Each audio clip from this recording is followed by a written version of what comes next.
Sementara itu, dana sumbangan pembaca Bali Pos diserahkan kepada para korban bencana tanah longsor dan banjir bandang di Desa Songan dan Dusun Yeh Mampe kemarin. Para korban mendapatkan bantuan berupa uang tunai dan sembako.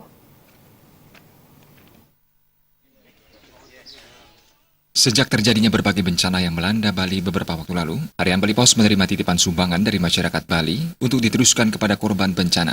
Titipan sumbangan ini diserahkan langsung kepada korban bencana di dua lokasi. Dua lokasi yang paling parah dan merenggut korban jiwa, yakni bencana longsor di Desa Songan B dan banjir bandang di Dusun Yeh Mampe, Desa Batur Selatan. Di Desa Songan B, 26 kakak korban mendapat bantuan uang tunai dan sembako. Masing-masing 5 kakak yang anggota keluarganya meninggal dan rumahnya hilang memperoleh bantuan uang tunai sebesar 10 juta rupiah, dan 21 kakak korban yang akan direlokasi masing-masing mendapatkan bantuan 5 juta rupiah.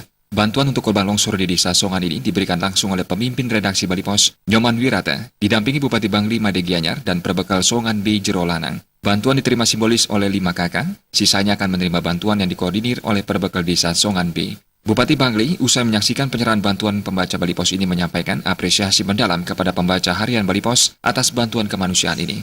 Bantuan ini akan sangat meringankan beban pemerintah dalam penanganan pasca bencana.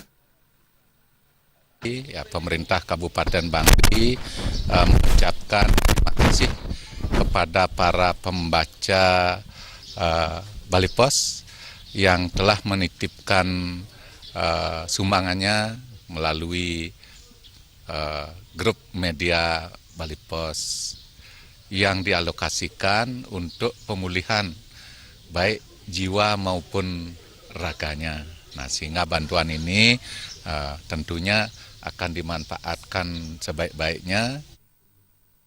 Sementara bagi korban banjir bandang di Dusun Yeh Mampe, Desa Batur Selatan, Bali Pos juga menyerahkan bantuan pembaca Bali Pos kepada 50 kakak korban banjir. Masing-masing korban menerima dana 5 juta rupiah dan paket sembako. Bantuan dana ini diterima secara simbolis oleh 5 perwakilan korban, sedangkan langsung oleh Pemret Bali Pos, Nyoman Wirata, didampingi Camat Kintamani, dan Kades Batur Selatan Gede Sarjana. 50 korban banjir bandang ini kebanyakan kehilangan rumah karena tertimbun material. Kades Batur Selatan Gede Sarjana mengucapkan terima kasih atas bantuan ini, karena akan sangat membantu para korban memulai kehidupan baru. Terima kasih kami ucapkan kepada pihak Bali Pos beserta rombongan atas pedulinya terhadap warga kami yang kena bencana terjadi tanggal 7 Februari 2017. Jadi sangat membantu sekali warga kami yang kena bencana, sehingga untuk meringankan beban warga kami yang kena bencana. Selain menyerahkan dana bantuan bagi korban bencana, bantuan pembaca Bali Pos sebesar 10 juta juga diserahkan kepada pemangku pura Ulun Danu Songan yang juga beberapa bagian rusak akibat banjir beberapa waktu lalu. Untuk korban bencana di Kabupaten Buleleng sebanyak 9 kakak, direncanakan akan mendapat bantuan serupa.